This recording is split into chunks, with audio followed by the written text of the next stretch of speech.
The S25 Ultra came out in February this year. I knew it was another phone. Whoa.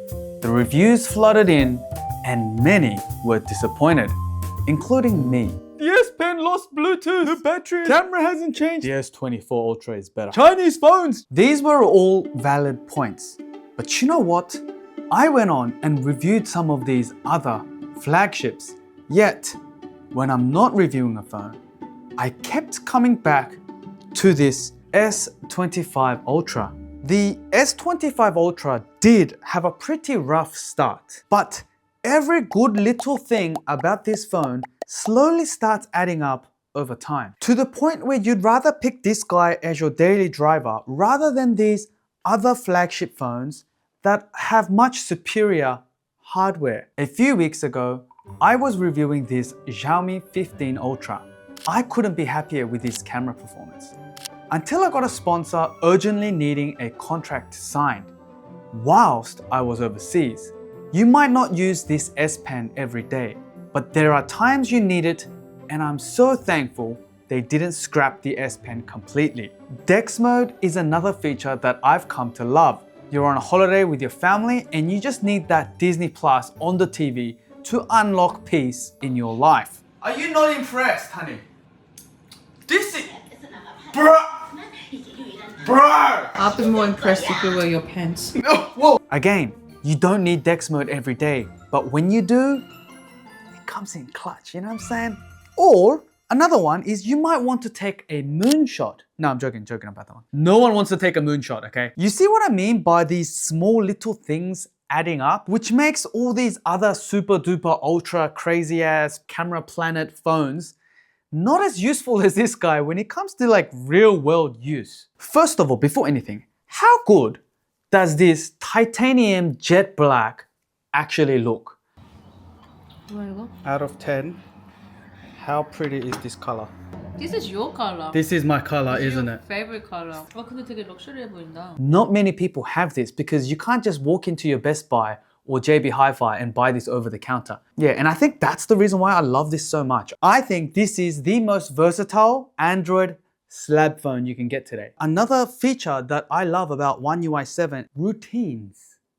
It's pretty sick. It's the closest you get to the iOS's Shortcuts app. The Shortcuts app is still way more versatile. You can do a lot more with Shortcuts app than the Routines app, but the Routines app gets close and there's nothing really like it that's as simple and as native. Now, when you pair that Routines app with this phone case, it takes it to another level.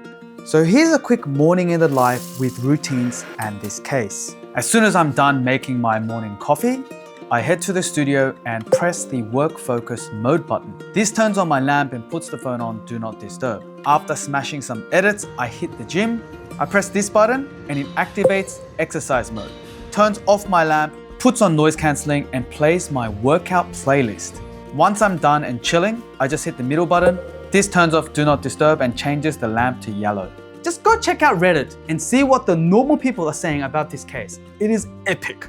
I'll link this Pitaka pin button case along with this MagSafe ring holder in the description. Please check it out. It does help the channel. Just let's talk about this anti-glare screen for a second. Here's a real world example of this. We went on a long road trip one day and the kids started going mental in the back. So I thought, you know what? I'll let them watch Disney Plus on this special occasion. And I gave them S25 Edge and I put it in there and I started showing them content. Can you see that reflection? Within 2 minutes, the younger fat baby started complaining, saying that she couldn't see anything, okay? And it's because we got a massive glass roof, windows everywhere, and so she couldn't see it because of the reflections. So I swapped it out with this S25 Ultra, boom, 37 minutes of instant peace.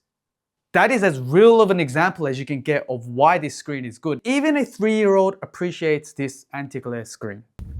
I'm gonna smash! That is pretty wild. Now, is this a perfect phone? No, far from it, unfortunately. There are certain things that hold this phone back from being perfect though. Starting with the battery tech not being silicon carbon and not having ultra fast charging. Second thing is their cameras. Cameras are great for 2021. I am not inspired at all to shoot photos when I've got this phone. I know it's got the Ultra name and it's got like 17 cameras on it, but I'm just being honest, I'm not inspired whatsoever to take a photo when I've got this out. I did take the S25 Ultra out last night to Vivid and went through a Samsung activation to get my massive head Freaking close up. Yeah, good massive close up. Here we go. Yes, yes. on the waterfall screen outside.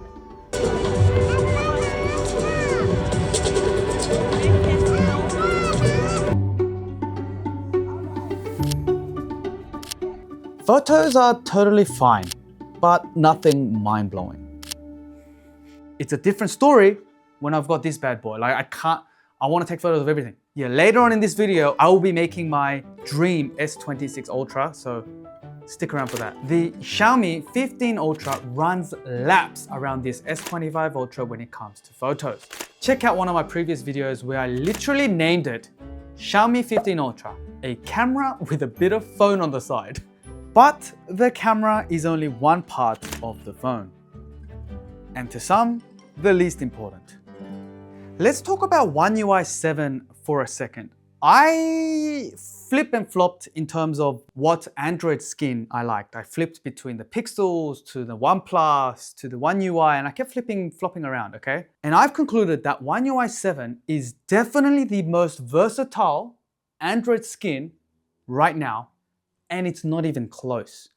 I genuinely thought that Oxygen OS on the OnePlus 13 was a faster operating system getting around, and it is straight out the box. I've posted a video on YouTube Shorts and on X, and I got absolutely roasted by the One UI fans saying, "You haven't tried, good luck, you need to try one hand Operation Plus, you're a spaz dog, what an idiot." They were right, because I was testing these native skin, and natively, Samsung is it just feels a bit slow. And then I tried one hand Operation Plus and all that stuff.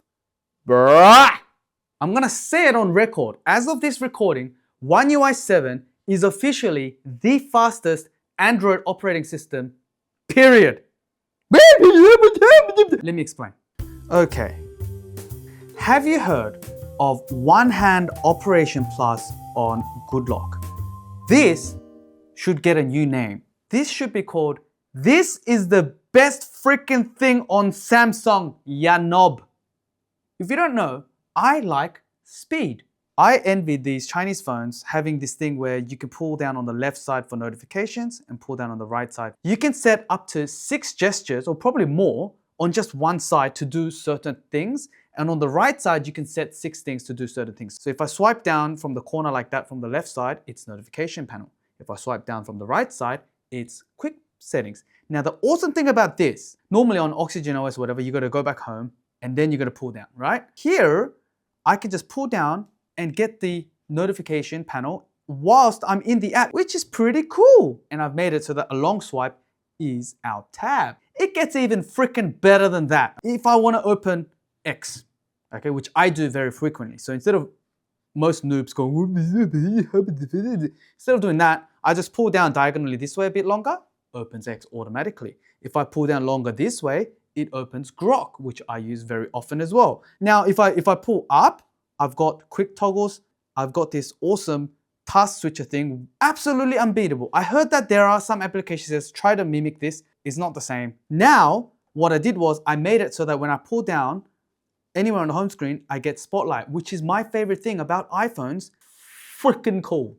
And mind you, you still got this, this thing that iPhones have, and they're like, we can do multitasking as well. By the way, I'm literally scratching the surface of what Good Lock can do. There's so many more things I haven't even tried yet, okay? Here's another random ass thing I just learned. There's a thing called edge lighting. Now, whenever my wife messages me, okay, across all platforms, I get this awesome flower edge lighting thing that comes on my always on display, which is sick. So when I'm just like working, whatever, and I get a tap on my watch and I look over at my phone and there's no flower, it means it's not my wife. It means it's not important. It means I won't get killed if I don't reply. How cool is that? Here's another one. This stupid, I'm on mute I know I'm on mute because I'm always on mute. Turn on and off whatever the frick you want. See this volume stupid thing? I don't like it. Go away, gone. And on the my Galaxy Edge phone, which is currently the monitor for the DJI, but I don't like seeing the battery because it dies quickly. So you can just completely remove the whole battery thing completely. Another thing, this stupid bar in the bottom. Who doesn't know, in 2025, who doesn't know how to use gestures? Apart from your mom. You go into Navstar, okay? Turn it on, and then you turn on enable extra gesture settings, okay? And then now you've got an option to just get rid of it. Look at that, now I've got more space on my phone, and it looks cleaner too. You know what I'm saying? Do that on your Pixel without using a launcher. And someone coming from iPhone, I just hate how Android has so much shat because they've got a lot of space. They don't have a dynamic island. They can put a lot of stuff in the status bar and it gets crammed and it just causes anxiety. And I just love the fact that you have this option to clean it out. This looks exactly like the iPhone. iOS people like the minimal look of the iPhone because it's got a fat ass notch on there. I don't have a notch, but what is this? Location. I don't care about that, bruh. Where was that stupid thing? Location. I don't care.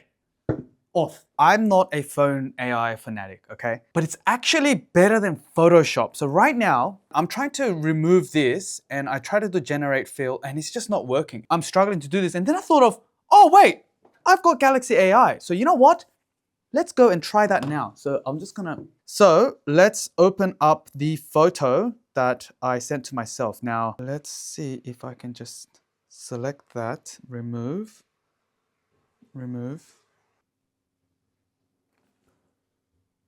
Bro, look at the difference between this guy and this guy. Oh, sorry. Like it couldn't remove it. I'm going to share this. Check this out. Quick share, MacBook Pro. You see that, brother? You see that, mate? Share with MacBook Pro. And let's move over to the MacBook Pro. And then accept. Watch this. What's up, brother? AirDrop between Android and Mac. What's up? I already made a video on it. I'll link it in the description. But anyway, that was cool. By the way, I actually used the photos that my S25 Ultra generated with AI in my previous video. Check it out. The temptation I have with this Mac Mini and Vision Pro setup is to sell all my monitors and desktop PC and have a clean desk setup with a virtual screen. Bruh, how mad was that? Although this bad boy has its shortcomings, the benefits outweigh it, making this the most versatile phone in my phone collection. It's kind of a jack of all trades, doing most things well and certain things extremely well. If I had to live in Iceland for a year and I could only take one phone, I'll take the iPhone 13 mini. No, I'm joking. I'll take this S25 Ultra along with my X100V to take the photos. And I'll edit them in Lightroom on this phone using the S Pen. I'll be using Dex mode in cafes, writing scripts. I can imagine my life for a pretty long time with this S25 Ultra, and I can't say the same for these other phones, even though they have better battery, faster charging, all this crap. Now, if I was the CEO of Samsung mobile department, this is the first thing I will do. I will build a new phone, keep the S25 Ultra or whatever. I will rename it to S26 Pro.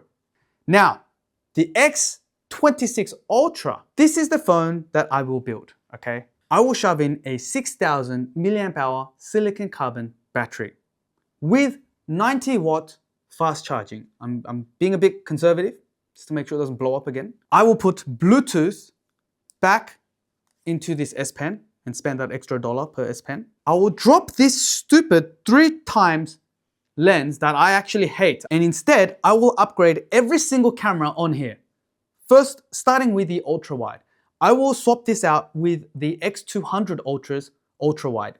The main sensor, 50 megapixel, 1-inch sensor. And then the periscope lens, I will use the same periscope lens found in a lot of these crazy ass flagships, behemoth periscope sensor. I will shove in IP69. I will get that official rating so I feel safe going to the beach with it and putting it in the dishwasher if I want it. And the final upgrade that I will do is I'll put in a minimum of 2400 Hertz PWM dimming screen onto this thing and change this 8-bit panel to a 10-bit so that people just shut their mouths. Samsung, I've just given you a business plan. Trust me, you will eat the market share of all these other Chinese brands that are eating your lunch. They're not eating a lot of your lunch, they're eating a bit. And if you find that annoying, make that phone I just said trust. You wanted to say something. Philip. What? Dr. Brooks.